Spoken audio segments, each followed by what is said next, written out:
Hi అండి, నమస్తే. నేను మీ రజనీని. ఈరోజు మై లిటిల్ కిచెన్లో అమ్మవారి ప్రసాదాలు అయితే తయారు చేసుకుందాం. చాలా ఈజీగా సింపుల్గా చూపిస్తాను. ఇలా నేను సలివిడికి అయితే బియ్యం అయితే నైట్ నానబెట్టేసుకోండి. ఒక పక్కన కేజీన్నర బెల్లం పానకం పెట్టేసుకోండి. ఈ పానకం అయితే పొద్దున్న తెల్లారగట్ల 4 గంటలకు అయితే పెట్టుకోండి. ఈరోజు శుక్రవారం. ఇలా బియ్యం అన్నీ కూడా నానిపోయినాయి చక్కగా సెలవుడికి. కరివేపాకు తీసుకోండి పులిహోరకి. వేడిశనగ గింజలు తీసుకోండి. శనగపప్పు, మినప్పప్పు, ఆవాలు, చింతపండు నైటే గుజ్జు తీసి ఉడకబెట్టుకుని పక్కన పెట్టుకోండి. ఎండుమిర్చి, పచ్చిమిర్చి, అల్లం పేస్ట్, పసుపు. పులిహోరకి కావలసిన పదార్థాలు: పాయసానికి బియ్యం అయితే తీసుకోండి, సగ్గుబియ్యం తీసుకోండి, సేమియాలు తీసుకోండి, పాకం, బెల్లపు పాకం,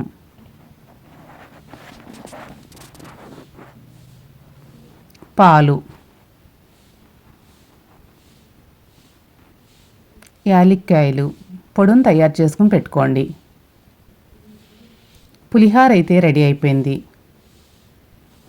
ఈజీగా సింపుల్గా చూపించానండి. ఈరోజు మనం తయారు చేయటానికి అయితే ఈజీగానే అయిపోతుంది, వీడియోలు తీయటానికి అయితే కష్టంగా ఉంటుంది. ఈరోజు పూజ అయితే చేపించుకోబోతున్నాం మేము. అమ్మవారి దేవి నవరాత్రులు అయితే వచ్చినాయి. ఇప్పుడు మనం ఈరోజు శుక్రవారం పూట పూజ అయితే చేయించుకుందాం. పాయసం కూడా రెడీ చేసేస్తాను. ఈ విధంగా నాకు వీడియోలు తీయటానికి అయితే కుదరలేదండి. మనకి పొద్దున్నే 10 గంటలకల్లా స్టార్టింగ్ అవుతుంది పూజ. అందుకని అడావుడిగా తెల్లారగట్ల 3 గంటలకైతే లెగిసి ఇలా అయితే అన్నీ తయారు చేసుకున్నాను. సెలవిడి మీరు పాకం తయారు చేసుకుని పెట్టుకుంటే అన్ని పనులు కూడా ఈజీగా అయిపోతాయి.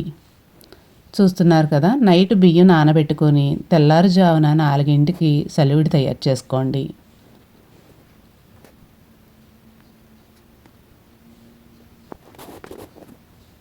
ఈ విధంగా ప్రసాదాలన్నీ తయారు చేసుకుని పక్కనైతే పెట్టుకోండి.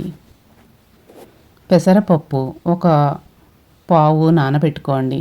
2 గంటలు నానితే కరెక్ట్గా సరిపోతుంది. తెల్లవారుజామున 3 గంటలకి నానబెట్టుకోండి. పానకం, మిరియాల పొడి యాడ్ చేసుకుని కొద్దిగా పానకం వేసుకుని కొద్దిగా యాలక్కాయ పొడి వేసుకుని కలుపుకొని పక్కన పెట్టుకోండి.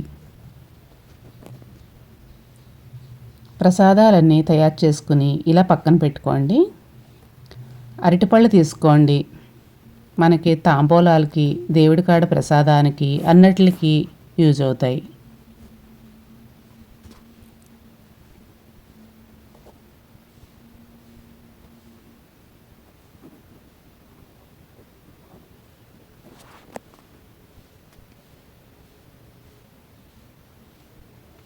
ఈరోజు అయితే ఫుల్గా వర్షం పడుతుంది. శుక్రవారం పూట పొద్దున్నే ఇలా ప్రసాదాలన్నీ తయారు చేసుకుని పక్కన పెట్టుకొని ఇలా పూజకు పువ్వులన్నీ కోసుకుని తెచ్చుకుందాం. వర్షం ఎక్కువగా ఉంది, బయటికి వెళ్తానికి అవ్వట్లేదు. అలాగే వీలైనంత మట్టుకి పువ్వులు ఫుల్గా ఉండాలి అమ్మవారికి పూజకి.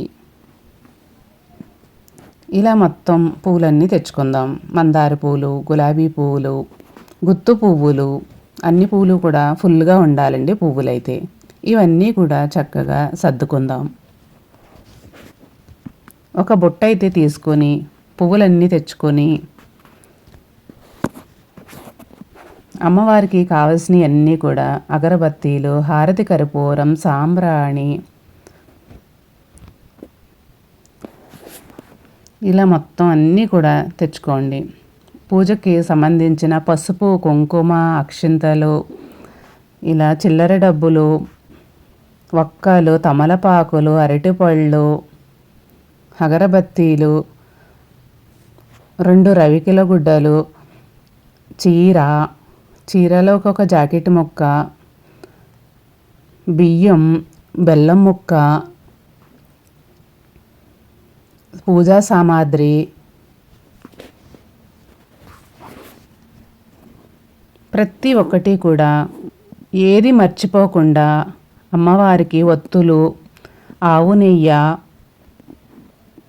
పువ్వులు, చీర,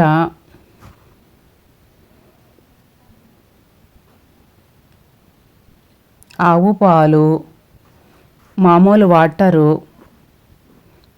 ప్రతి ఒక్కటి కూడా ఏది మర్చిపోకండి, మొత్తం సర్దుకోండి.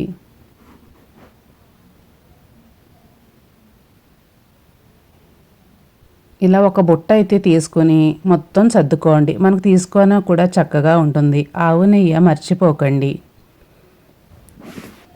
వాటర్ కంపల్సరీ ఉండాలి.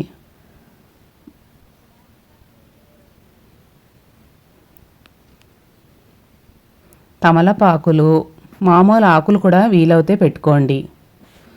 నిమ్మకాయలు కంపల్సరీ, అమ్మవారికి ప్రీతికరమైన నిమ్మకాయలు తప్పనిసరిగా తీసుకువెళ్ళండి. పువ్వులు అన్నీ కూడా తీసుకోండి.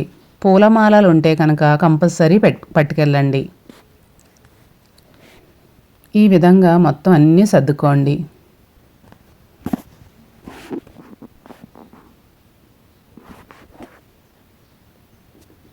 తుడుచుకోనాకే ఒక టవలు, కింద పరుచుకోనాకే ఒక టవలు అన్నీ పెట్టుకోండి.